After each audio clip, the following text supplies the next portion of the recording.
بھائیوں، بہنوں، بزرگوں، عزیزوں، اس وقت میں نے آپ کے سامنے سورۃ البقرہ کی ابتدائی آیات کی تلاوت کی ہے۔ وہ جو سورۃ الفاتحہ میں ہم نے اللہ وحدہ لا شریک کی پہلے جس قدر تعریف ہو سکتی تھی وہ تعریف کرنے کے بعد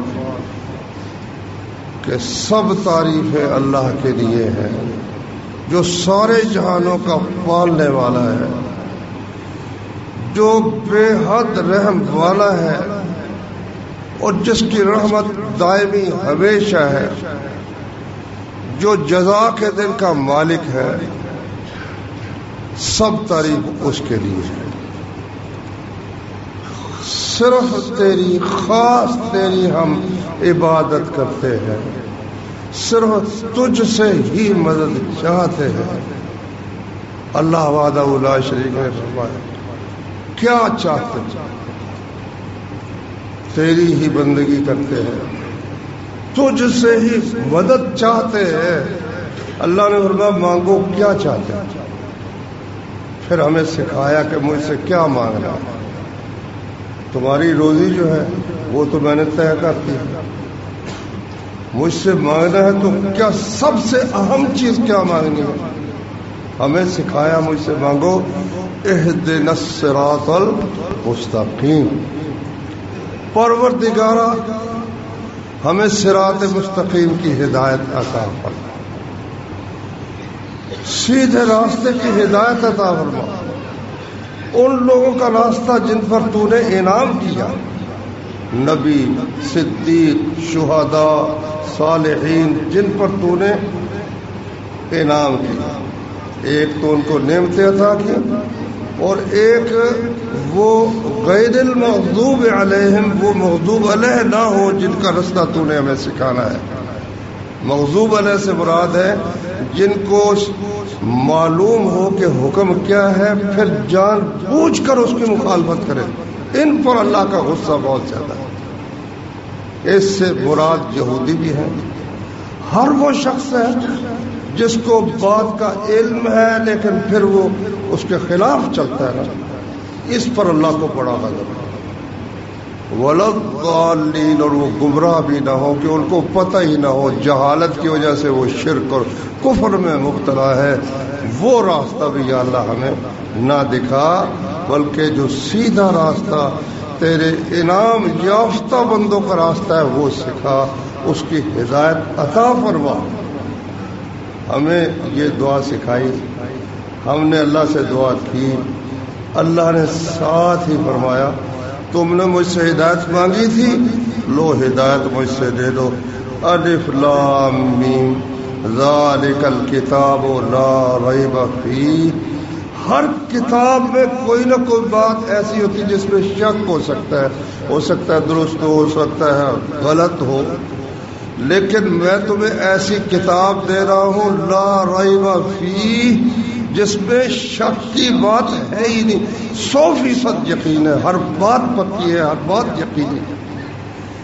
ھدی للمتقین، یہ ہے ہدایت تم نے مانگی تھی، میں نے تمہاری ہدایت کے لیے یہ کتاب تمہیں عطا کر دی۔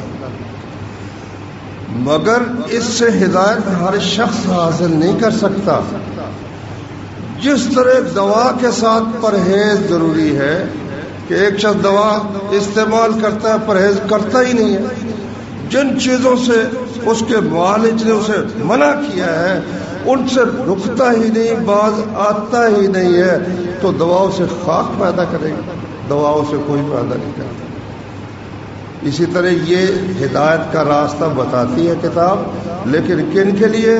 للمتقین، جو بچنے والے ہیں ہر اس چیز سے جس سے اللہ نے منع کر دیا نا، اس سے جو بچتے ہیں ان کے لیے تو یہ ہدایت راستہ بتاتی ہے، لیکن جو ان چیزوں سے پرہیز نہیں کرتے، بچتے نہیں ہیں، حرام سے نہیں بچتے، بدکاری سے نہیں بچتے، اور اسی طرح سے چوری سے نہیں بچتے، غلط بیانی سے نہیں بچتے، متقین جو اللہ کی منع کردہ چیزوں سے بچ جائے، ان کے لیے اس کتاب میں کامل ہدایت موجود ہے، مکمل۔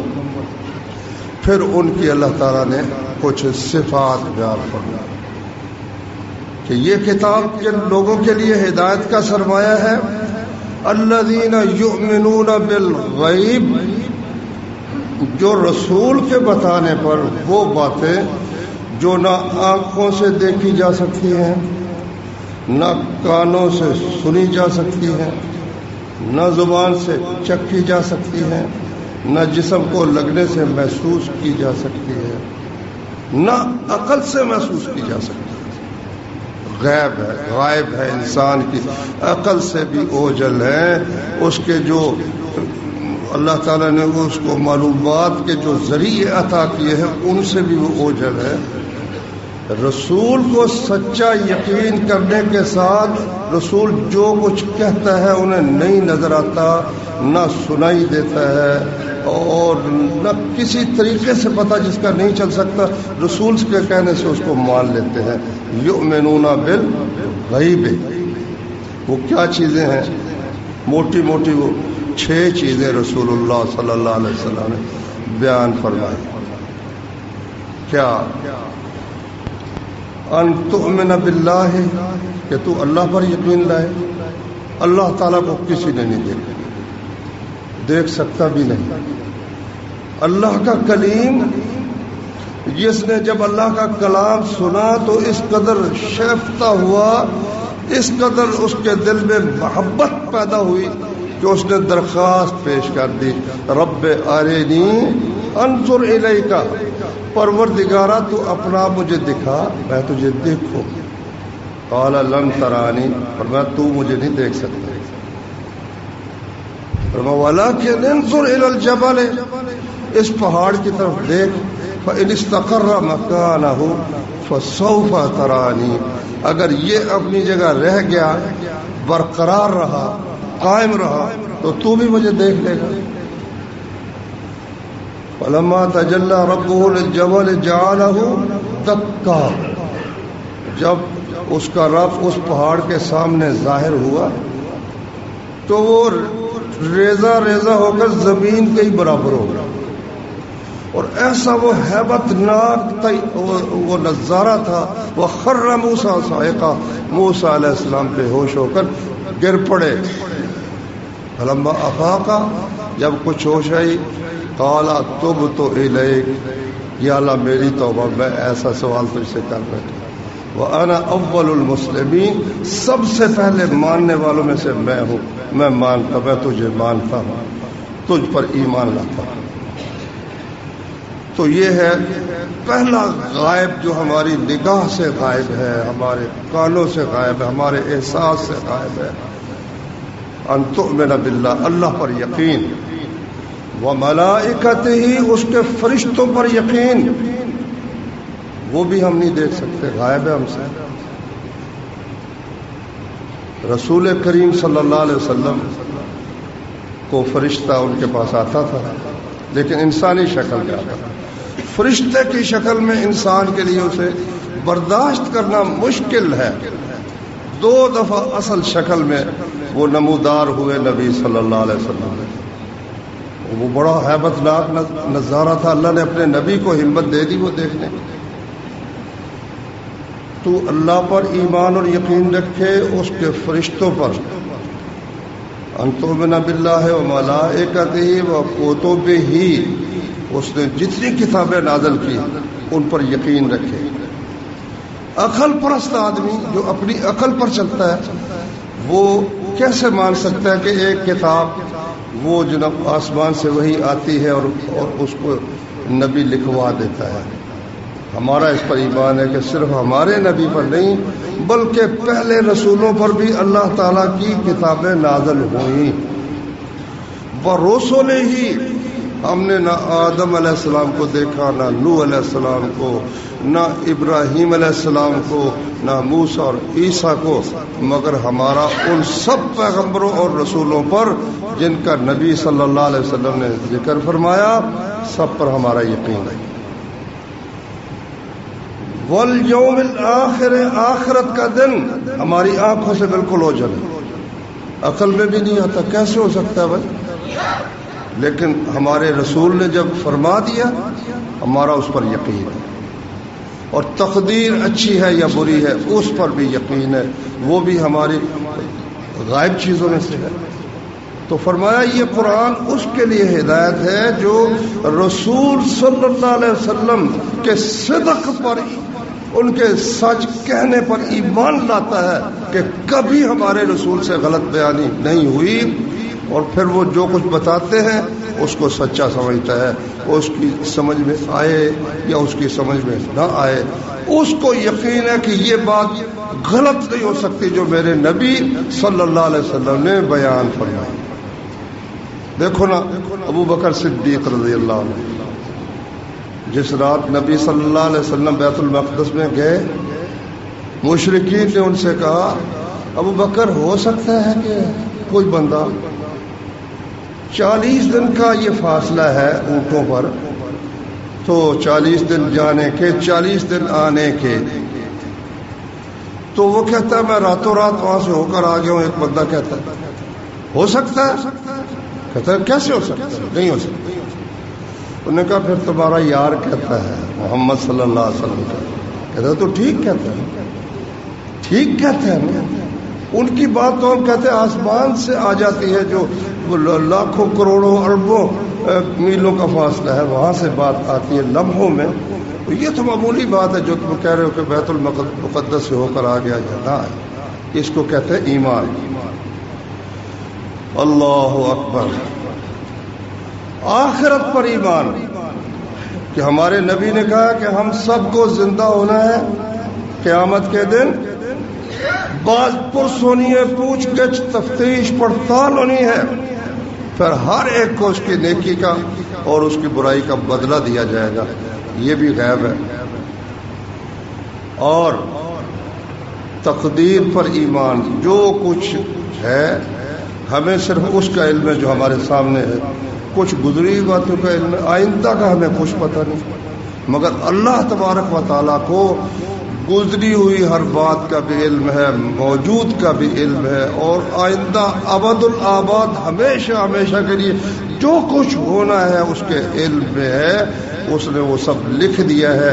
اس کا نام تقدیر ہے، لفظی معنی اس کا ہے اندازہ۔ میرا اور آپ کا اندازہ غلط ہو سکتا ہے، مگر اللہ وحدہ لا شریک کا اندازہ کبھی غلط نہیں ہو سکتا۔ اس نے جو لکھ دیا ہے اس کے خلاف ہو سکتا نہیں۔ ساتھ یہ بھی ہے کہ ہمارا ایمان ہے کہ اللہ نے ہمیں جو اختیار دیا ہے اس پر ہمارا مواخذہ بھی ہونا ہے، اور اس ہمارے اختیار کے اوپر پھر اللہ کا اختیار غالب ہے، وہ جو چاہتا ہے کرتا ہے۔ اس ساری بات پر ہمارا ایمان ہے۔ الذین یؤمنون بالغیب، غیب پر ایمان لانے کے بعد ساتھ ہی ان متقین سے مطالبہ یہ ہے کہ اب 5 وقت اپنا سر میرے سامنے زمین پر جھکاؤ۔ تو وہ متقین کیا کرتے ہیں؟ نماز قائم کرتے ہیں۔ وَمِمَّا رَزَقْنَاهُمْ يُنْفِقُونَ، اور جو کچھ ہم نے انہیں دیا اس میں سے خرچ کرتے ہیں۔ اور جو شخص کچھ خرچ کرنے کے لیے تیار ہی نہیں، حتیٰ کہ اللہ تعالیٰ کے کہنے پر بھی کچھ نکالنے کے لیے تیار نہیں ہے، تو اللہ کی طرف سے اس کے لیے ہدایت کا راستہ بند ہے۔ اس کے لیے اللہ کی طرف سے کوئی ہدایت نہیں ہے۔ ہدایت اسی کو ملے گی جو سر بھی جھکاتا ہے، اور جو کچھ اللہ نے اس کو نعمت عطا کی ہے اس میں سے کچھ نہ کچھ، یہ نہیں اللہ نے کہا سارا خرچ کر دو، وَمِمَّا رَزَقْنَاهُمْ، جو کچھ ہم نے دیا اس میں سے کچھ نہ کچھ خرچ کرتے ہیں۔ یہ اس میں زکوٰۃ بھی ہے۔ کمیونسٹ تو کہتے تھے نا، سوشلسٹ جو اب بھی مار کھانے کے باوجود پھر بھی وہ ڈٹے ہوئے ہیں، اب بھی اگرچہ ان کا سلسلہ بکھر چکا، وہ کہتے ہیں کسی کی ملکیت ہے ہی کوئی نہیں۔ جب کسی کی ملکیت نہیں تو وہ خرچ کیا کرے گا؟ اس کے مالک ہوگا تو اس میں سے خرچ کرے گا، ایسے کس طرح خرچ کرے گا؟ کہتے قرآن جو ہے وہ قرآن بالکل سوشلزم سکھاتا ہے۔ اللہ کے بندو پہلا لفظ ہی دیکھو نا، جو ہم نے انہیں دیا اس میں سے خرچ کرتے، کچھ ان کے پاس ہے تو خرچ کرتے ہیں، زکوٰۃ کب دیں گے؟ جب ان کے پاس کچھ ہوگا، ہے ہی نہیں، جمع ہی نہیں، زکوٰۃ خاک دیں گے؟ حج کے لیے کیسے جائیں گے؟ جہاد کے لیے کیسے خرچ کریں گے؟ جب ان کے پاس ہے ہی کچھ نہیں، کیا خاک خرچ کریں گے؟ تو آخر میں فرمایا وہ لوگ جو والذین یؤمنون بما انزل الیک، جو کچھ آپ کی طرف نازل کیا گیا اس پر بھی ایمان رکھتے ہیں، اور جو آپ سے پہلے نازل کیا گیا اس پر بھی ایمان رکھتے ہیں، اور آخرت پر بھی یقین رکھتے ہیں، یہ لوگ ہدایت پر ہیں۔ اولئک علی ھدی، وہ جو درخواست تم نے پیش کی تھی کہ یا اللہ ہمیں ہدایت عطا کر، ہدایت پر یہ لوگ ہیں جن کے یہ اوصاف ہیں۔ وَأُولَئِكَ هُمُ الْمُفْلِحُونَ، یہی لوگ کامیاب ہوں گے۔ صحیح بخاری میں حدیث ہے، نبی کریم صلی اللہ علیہ وسلم نے معاذ بن جبل رضی اللہ عنہ کو یمن کی طرف بھیجا، وہاں کے حاکم بنا کر، فرمایا اِنَّكَ تَأْتِي قَوْمًا أَهْلَ كِتَابٍ، تم ایسے لوگوں کے پاس جاؤ گے جو اہل کتاب ہیں، عیسائی تھے، یمن کے رہنے والے عیسائی لوگ، تو سب سے پہلے ان کو دعوت دو اس بات کی کہ اللہ کے سوا عبادت کے لائق کوئی نہیں ہے، صرف اس اکیلے کی بندگی ہے اور کسی کی بندگی نہیں، اور محمد صلی اللہ علیہ وسلم اللہ کے بھیجے ہوئے پیغام پہنچانے والے ہیں۔ اللہ نے اپنا پیغام پہنچانے کے لیے سب سے آخر میں حضرت محمد صلی اللہ علیہ وسلم کو بھیجا ہے کہ لو میری مخلوق، میرے بندوں کو میرا پیغام پہنچا۔ اگر وہ یہ پیغام قبول کر لیں پھر ان کو نماز کی دعوت دو، اگر وہ یہ پیغام بھی قبول کر لیں تو پھر ان کو بتاؤ کہ ان کے مالوں میں اللہ کا حق ہے، ان کے اغنیاء سے لیا جائے گا، ان کے فقراء میں تقسیم کیا جائے گا۔ اگر یہ بھی مان لیں تو یہ کام حکومت کا ہے کہ وہ لے، اغنیاء سے لے، اور وہاں کے ہی فقیروں میں، یا ان کے فقراء کو ضرورت نہیں تو پھر دوسری جگہ کے فقراء میں وہ تقسیم کرے۔ فَإِنْهُمْ أَطَاعُوا لِذَلِكَ، اگر وہ اس بات کو تسلیم کر لیں، مان لیں، فَإِيَّاكَ وَكَرَائِمَ أَمْوَالِهِمْ، تو پھر دیکھنا زکوٰۃ لیتے وقت ان کا جو نفیس مال ہے ان سے بچ جائے۔ مثلا اونٹوں کے لیے گئے ہیں، زکوٰۃ لینی ہے، سب سے جو شاندار اونٹ ہے وہ حاکم ہے، وہ کیا کر سکتا ہے؟ اونٹوں والا آگے کچھ بھی نہیں کر سکتا، لیکن تم نے یہ نہیں کرنا، نہ بہت اعلیٰ کرائم اموالہم، کریم اور نفیس مال نہیں، نہ ردی درمیانہ۔ واتق دعوت المظلوم، مظلوم کی بد دعا سے بچ جا، فإنه ليس بينها وبين الله حجاب، کیونکہ مظلوم کی دعا اور اللہ کے درمیان کوئی پردہ ہے ہی نہیں، سیدھی اللہ کی جناب میں جاتی ہے۔ تو ایسا نہ ہو کہ تم کسی کا نفیس مال چھینو، وہ بیچارہ رعایا ہونے کی وجہ سے کچھ بول نہ سکے، کوئی دفاع نہ کر سکے، تو یہ نہ سمجھنا کہ اب تو تمہیں کون پوچھ سکتا ہے، ٹھیک ہے تمہیں یہ نظر آتا مجھے کوئی نہیں پوچھ سکتا، مگر جب وہ بد دعا کرے گا، بہتر سزا ہے مظلومہ کہ ہنگامہ دعا کردن، اجابت از در حق بہر استقبال بھی آیت۔ حافظ شیرازی نے کہا ہے بہتر سزا ہے مظلومہ، مظلوموں کی بد دعا سے بچ جا کہ ہنگامہ دعا کردن، کہ جب وہ دعا کرتے ہیں اجابت از در حق بہر استقبال بھی آیت، اللہ کے دروازے سے قبولیت استقبال کے لیے آتی ہے کہ میرے مظلوم بندے کی دعا آئی ہے تو میں اسے قبول کروں۔ یہ اسی کا ترجمہ ہے رسول اللہ صلی اللہ علیہ وسلم کی حدیث کا، فَإِنَّهَا لَيْسَ بَيْنَهُ وَبَيْنَ اللَّهِ حِجَابٌ، مظلوم کی دعا اور اللہ کے درمیان کوئی رکاوٹ نہیں۔ ہمارے کئی افسر، کئی حاکم وہ سوچتے رہتے ہیں بھئی کیا ہوا، ہم نے تو بڑی خدمات سر انجام دی، مگر یہ کیا بات ہے، مگر ان کو وہ یاد نہیں نہ رہتا کہ کیا کیا ہم سے ظلم ہوا، کیا زیادتی ہم سے۔ بہرحال یہ تو ایک درمیان میں بات ہے۔ میں یہ عرض کر رہا تھا کہ یہ تین چیزیں خصوصاً یہ مسلمان ہونے کی بنیادی شرط ہے. اللہ تعالیٰ نے قرآن میں فرمایا فَإِن تَابُوا فَإِذَا انْسَلَخَ الْأَشْهُرُ الْحُرُمُ. مکہ فتح ہوا سن 8 ہجری. 9 ہجری میں حج کے لیے امیر حج بن کر گئے جناب ابو بکر صدیق رضی اللہ تعالی عنہ. اس وقت سورہ توبہ نازل ہوئی. سورہ برات بھی اسے کہتے ہیں. اللہ کے نبی نے حضرت ابو بکر سے کہا کہ یہ اعلان پورے حج کے مجمع میں کر دو جہاں تمام عرب سے اور دنیا سے لوگ حج کے لیے آئے ہوتے ہیں تاکہ یہ پیغام ہر جگہ پہنچ جائے. اچھا بعد میں پھر نبی صلی اللہ علیہ وسلم نے اس اعلان کی اہمیت کے پیش نظر اپنے چچا کے بیٹے اور اپنے داماد جناب علی رضی اللہ عنہ کو خاص اپنی اونٹنی اپنی ناقہ دے کر بھیجا کہ جاؤ جا کر تم بھی اعلان کرو. وہ جب قریب پہنچے حضرت ابو بکر جہاں تھے تو اونٹنی جب بولی تو وہ آواز پہچانتے تھے نبی صلی اللہ علیہ وسلم کی اونٹنی کی. اونٹنی بھی کیا تھی؟ نبی صلی اللہ علیہ وسلم کی اونٹنی کا نام عزبا تھا.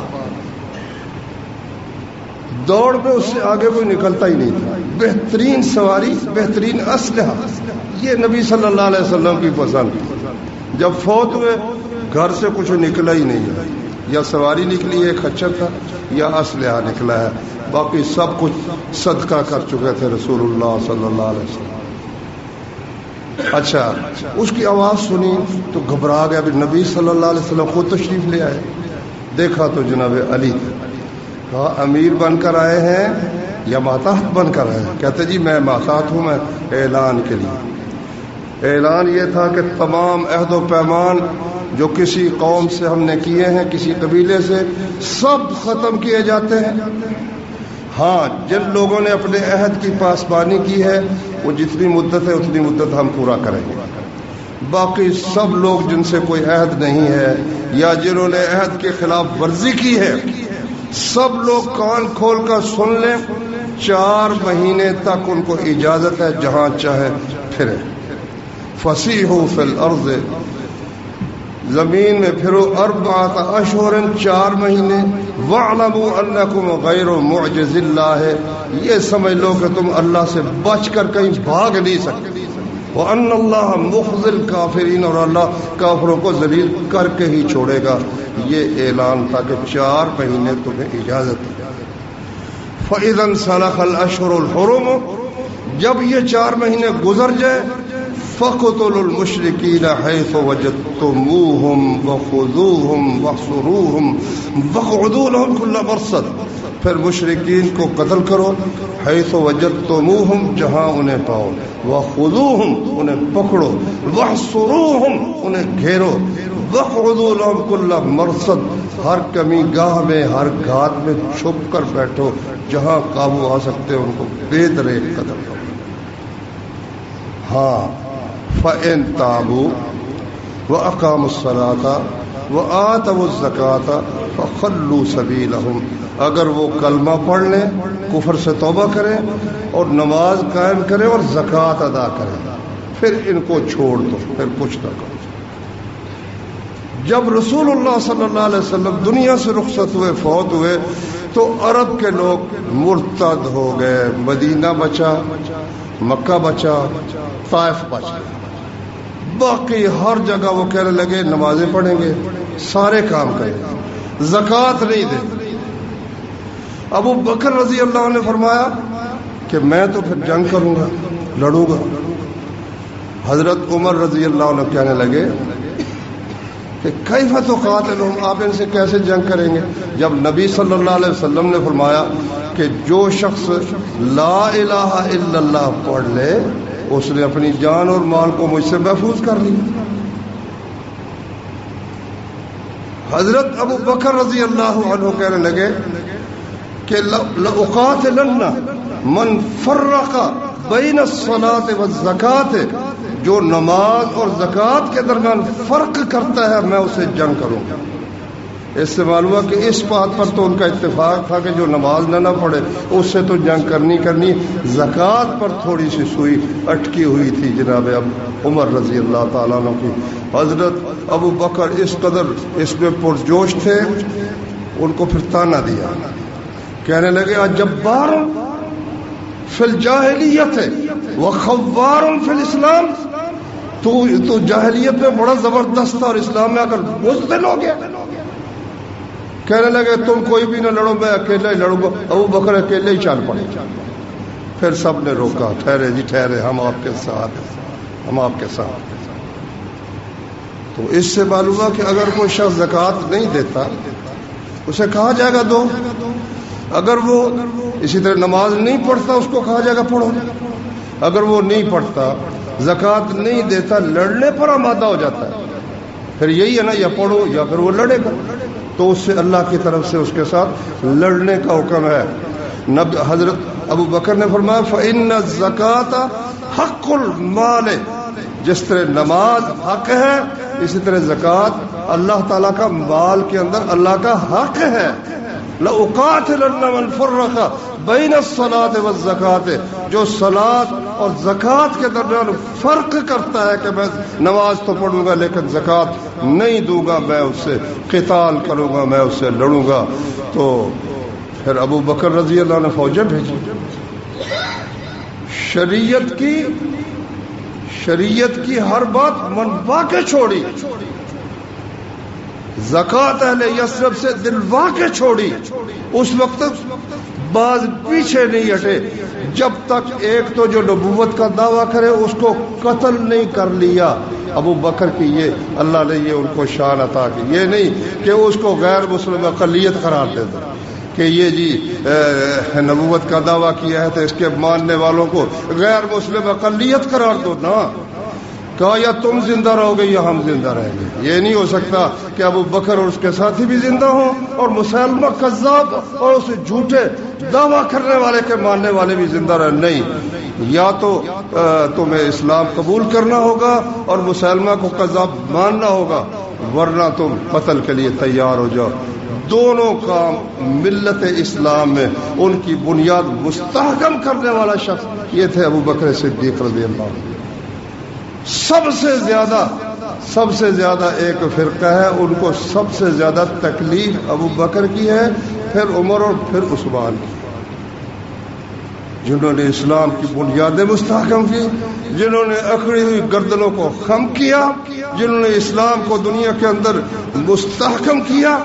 وہی اللہ کے رسول کے سب سے پیارے تھے اور کچھ بدبختوں بدقسمتوں کو ان سے ہی عداوت ہے. خیر یہ بات تو ایک الگ ہے. عبداللہ بن عمر رضی اللہ عنہ کہتے ہیں کہ رسول کریم صلی اللہ علیہ وسلم نے فرمایا امرت ان اقاتل الناس حتی یشہدوا ان لا الہ الا اللہ وان محمد رسول اللہ ویقیموا الصلاۃ ویؤتوا الزکاۃ.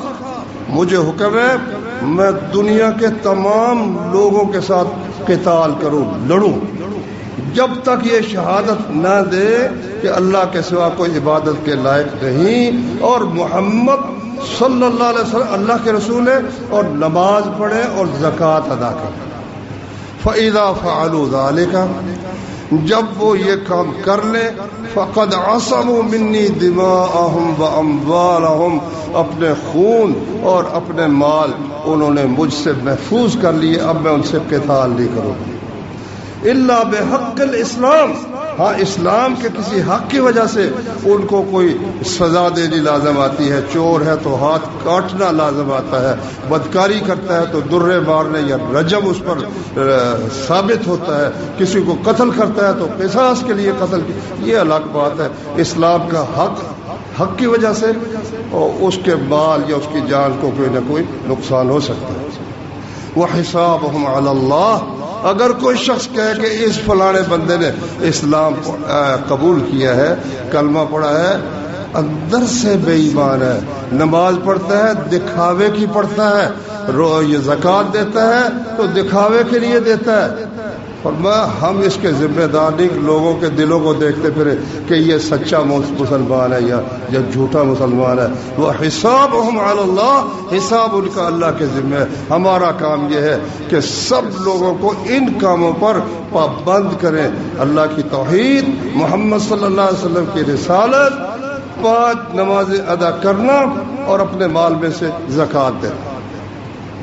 ہاں زکوٰۃ میں ایک البتہ ہے کہ ایک آدمی وہ سستی کی وجہ سے یا بخل کی وجہ سے نہیں دیتا، ویسے مانتا ہے دیتا بھی ہے، کبھی وہ روک لیتا ہے.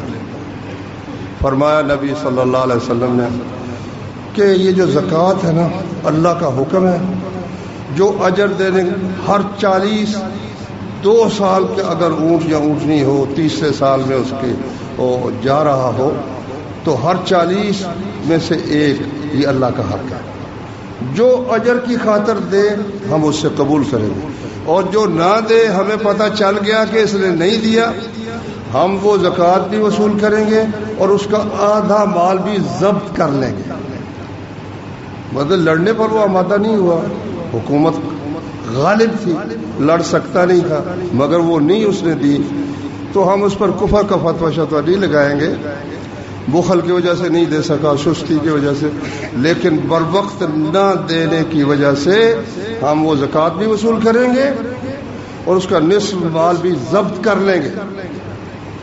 تو بھائیوں، میں نے یہ تفصیل اس لیے کی ہے، بہت سے لوگ ہیں انہوں نے کبھی سوچا ہی نہیں. ہاں وہ میت کسی مرنے کے وقت بڑی دے کے چڑھا دیں گے، کوئی اگر شب معراج ہو تو بڑی دے کے لوگوں کو کھلائیں گے، سبیلے لگائیں گے، مگر اپنے مال کا حساب کر کے اس میں سے 2.5% نکالیں سالانہ. زمین جو خزانے اگلتی ہے اللہ کی نعمتوں کے، وہ جناب سینکڑوں ہزاروں من ان کے اناج پیدا ہو، نہیں اللہ کا حق نہیں دیں گے. رشوت کے طور پر وہ افسروں کو اور وزیروں کو اور انتخاب میں کھڑے ہو کر کروڑوں اربوں روپے خرچ کر دیں گے، لیکن اللہ کا حق وہ نہیں دیں گے. اس لیے میں نے رمضان شریف کے قریب آنے کی وجہ سے اس مضمون کو چنا ہے اور اس کی اہمیت میں نے آپ کے سامنے واضح کی ہے کہ مسلمان ہونے کے لیے یہ ضروری ہے. یہ 5 چیزیں خصوصاً ان 5 چیزوں میں سے یہ 2 5 اس لیے کہ دوسری جو چیزیں ہیں روزہ ہے اور حج ہے. حج وہ اس کو علامت نہیں مقرر اس لیے کیا جا سکتا کہ ساری عمر میں ایک دفعہ فرض ہے، بندہ کہتا ہے یہ میں کروں گا. حضرت عمر نے ویسے ڈانٹا تھا، انہوں نے تمام گورنروں کو لکھا کہ تمہارے علاقے میں جو لوگ حج کر سکتے ہیں اور آ نہیں رہے ان کے نام مجھے لکھ کر بھیجو، میں ان پر جزیہ لگاؤں گا. یہ مسلمان نہیں ہے، یہ غیر مسلم ہے، ان پر جزیہ لگاؤں گا کہ ہوتے ہوئے یہ حج نہیں کرتے، اللہ کے گھر میں نہیں آتے. 5 بنیادی چیزوں میں سے یہ ہے. اسی طرح روزہ ہے، روزے کا عذر کوئی کر سکتا ہے، میں بیمار ہوں، مجھے یہ ہے، مجھے وہ ہے. اس لیے موٹی علامتیں اللہ تعالیٰ نے یہ 3 مقرر فرمائی: کلمہ پڑھنا اور نماز پڑھنا، اور اگر اللہ نے دیا ہے تو اس میں سے زکوٰۃ ادا کرنا. اور ایک مولانا تھے، انہوں نے اس میں سے ایک اور نقطہ بھی نکالا ہے، وہ بھی مزیدار ہے. وہ کہتے ہیں اس سے معلوم ہوا کہ آدمی کو کمائی ضرور کرنی چاہیے جس میں سے زکوٰۃ دے. اگر کمائی کرتا ہی نہیں تو زکوٰۃ کس میں سے دے گا؟ مطلب اس کو کمانا چاہیے. اللہ تعالیٰ مسلمانوں کو فقیر اور صوفی بن کر کنج عزلت میں بیٹھ کر ہو کرتے چلے جانے کو اللہ پسند نہیں کرتا. اللہ کہتا ہے محنت کرو، کماؤ اور خرچ کرو اللہ کے راستے میں. یہ کیا ہوا کہ تم دوسروں کے اوپر بیٹھے ہوئے ہو؟ نہیں، خود کماؤ، محنت کرو، زکوٰۃ ادا کرو. زکوٰۃ ادا کرو کہ ضمن میں یہ بات ہے یا نہیں کہ کماؤ اور اس کمائی میں سے زکوٰۃ ادا کرو، یہ بھی اس میں شامل ہے. اللہ تعالیٰ توفیق عطا فرمائے، قرآن مجید کو سمجھیں اور اس پر عمل کریں. سبحانك اللهم وبحمدك أشهد أن لا إله إلا أنت استغفرك واتوب الیک.